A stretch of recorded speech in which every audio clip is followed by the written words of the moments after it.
Goshamahal MLA Raja Singh Mohammed ప్రవక్తపై చేసిన అనుచిత వ్యాఖ్యల్ని ఖండిస్తూ ఉన్నామని సామాజిక కార్యకర్త మత గురువు సయ్యద్ మన్సూర్ తవకలి అన్నారు.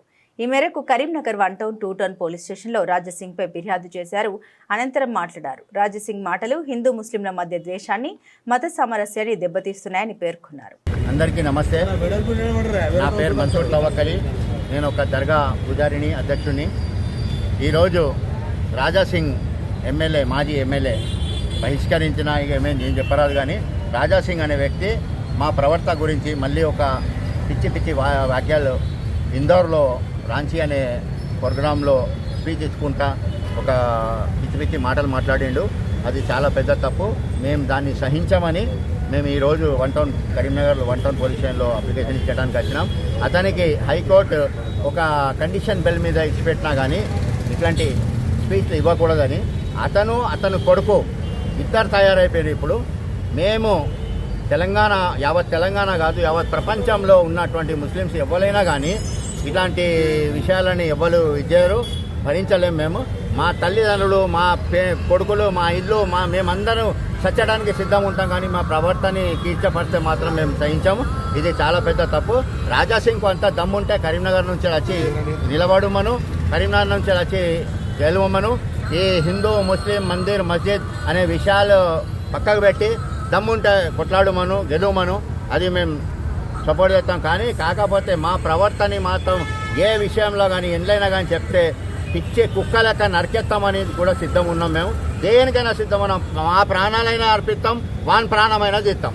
మేము దేనికైనా సిద్ధం ఉన్నాం. మేము ఎవరు దేవీ దేవతల గురించి మేము మాట్లాడాం. ఈరోజు నేను మాట్లాడుతున్నా, మీరు మీడియా కవర్ చేస్తున్నారు. దయచేసి ఒక మాట గమనించండి. నేను శివాలయం కాడ ఉంటా, పాత బజార్ శివాలయం ముందట దర్గా ఉంది. అక్కడి నుండి దుర్గామాత రథము నేను టెంకాయ కొట్టేదాకా కదది. అది మొన్న ఏసీపీ గారు, సిఐ గారు అందరూ నాతోటి నిలబడి ఉన్నారు. నేను టెంకాయ కొట్టి మేము అట్లా ఉండేటోళ్ళం, అన్నదమ్ముల లెక్క ఉండేటోళ్ళం. ఈ పిచ్చిన కొడుకులు రాజకీయ నాయకులు రాజకీయం గురించి, తన సీట్ గురించి, తన గురించి కాపాడడానికి ఒక నౌబోల్ టాకీస్ హైదరాబాద్లో మల్లాపల్లి నౌబోల్ టాకీస్లో టికెట్లు బిలాక్ చేసే నా కొడుకు వీడు రాజాసింగ్. గుడంబ అమ్ముకొని బతికేవాడు ఈ రాజాసింగ్. 1980 ముచ్చట మాట్లాడుతున్నా. నాకు 64 ఏళ్ళు నేను చూశాను కాబట్టి చెప్తున్నాను. వాడు నౌబోల్ టాకీస్లో టికెట్లు బ్లాక్ చేసుకొని బతికేవాడు. ఇవాళ ఈ హిందూ ముస్లిం ఇదొక శబ్దం తీసుకొచ్చి చదువులేని విధవాళ్ళ పిల్లగాళ్లకు, చదువులేని వాళ్లకు రెచ్చగొట్టి ఇదొకటి రాజకీయంగా ఏదో కుర్చీ మీద ఊకొని నేను చేస్తా అనుకుంటాడు. తప్పు అది. వాన్ గోషామహల్లో స్వచ్చి కొట్టేంత ధైర్యం మాకు ఉంది. కానీ మేము ఏంటంటే చట్టానికి చేతిలో తీసుకుంటలేము. మేము చట్టానికి వ్యతిరేకంగా పోతలేము. దీన్ని యూపీలాగా మారాలి అని వాడు ఒక మాట చెప్పిండు. ఆ స్పీచ్ నేను వినిపిస్తాను. నా దగ్గర వీడియోస్ ఉన్నాయి, తెలిసిందా? యోగి లెక్క మార్చండి, అది తెలంగాణ అలా మారడానికి ఏం లేదు, అట్లా మారది కూడా.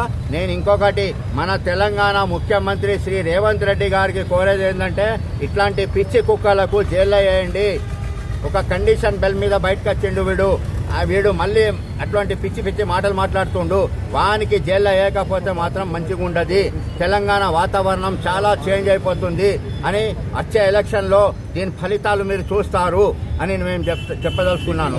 బస్ ఇంకొకటి, మన కరీంనగర్ సిపి శ్రీత గౌరవనీయులైన కరీంనగర్ సిపి కమిషనర్ గారికి నేను కోరేది ఒకటే, వాని మీద కరీంనగర్ 1 టౌన్ పోలీస్ స్టేషన్లో ఎఫ్ఐఆర్ కావాలని నేను ఇప్పుడు సిఐ గారికి కూడా చెప్పాను.